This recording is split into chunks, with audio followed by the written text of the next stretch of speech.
4.5 പതിറ്റാണ്ടായി വാഴകൃഷി മാത്രമാണ് കാസർഗോഡ് പെരിയയിലെ കുഞ്ഞമ്പു നായരുടെ കൃഷി. ജൈവവളം മാത്രം ഉപയോഗിച്ച് കൃഷി ചെയ്യുന്നുവെന്നതാണ് കുഞ്ഞമ്പുവിൻ്റെ കൃഷിത്തോട്ടങ്ങളെ മെച്ചപ്പെടുത്തുന്നത്. വാഴകൃഷിയിൽ രാസവള പ്രയോഗം ഏറിവരുന്ന സാഹചര്യത്തിലാണ് കുഞ്ഞമ്പു നായരുടെ കൃഷി വേറിട്ടതാകുന്നത്.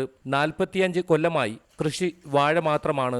ഇക്കൊല്ലം എത്രയും പ്രയോഗിച്ചത് ചാണകവും ആട്ടിൻവളവും മാത്രം. പെരിയ വയറവള്ളിയിലാണ് ഇദ്ദേഹത്തിന്റെ കൃഷി.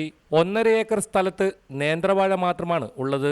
90% ജൈവവളമാണ് പ്രയോഗിക്കുന്നത്. എന്നാൽ അല്പം പൊട്ടാഷ്യവും വളമായി നൽകുന്നു.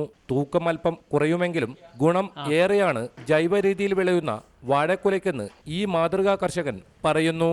ഇപ്പോൾ 3000 വാഴകൾ കൃഷി ചെയ്യുന്നുണ്ട്.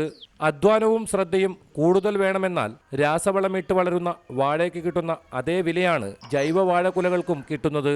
വില വിപണിയിൽ സർക്കാർ ഇടപെട്ടില്ലെങ്കിൽ ജൈവിക രീതിയിൽ കൃഷി ചെയ്യുന്ന കർഷകരും രാസവള പ്രയോഗത്തിലേക്ക് തിരിച്ചു പോകുമെന്ന് ഓർമ്മിപ്പിക്കുന്നു കുഞ്ഞമ്പു നായർ. ക്യാമറമാൻ പ്രവീൺ ധർമ്മശാലയ്ക്കൊപ്പം KV ബൈജു, റിപ്പോർട്ടർ, കാസർഗോഡ്.